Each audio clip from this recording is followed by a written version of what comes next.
quindi un miglioramento del trasporto pubblico a livello provinciale, complessivo, sia urbano che extraurbano, e poi nell'ambito degli interventi logistici, la nostra intenzione è promuovere e spingere sull'intermodalità treno a gomma. Miglioramento del servizio ed investimento in infrastrutture.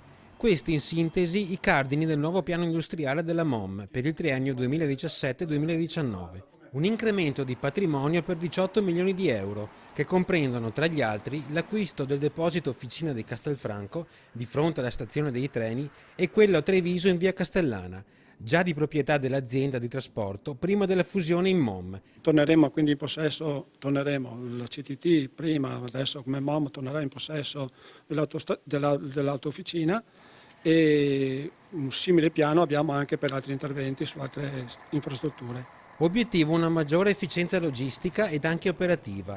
Al via da marzo la nuova SCE, Sala di Controllo di Esercizio, una sorta di unico cervellone elettronico che consentirà il controllo in tempo reale di tutti i mezzi impiegati e che avrà come banco di prova la Dunata Alpina a maggio. Oltre a nuovi autobus rispettosi delle emissioni, fra cui 3 o forse più elettrici, in arrivo anche 150 pannelli elettronici sulle fermate, che avviseranno i passeggeri sui tempi d'attesa e sui posti liberi.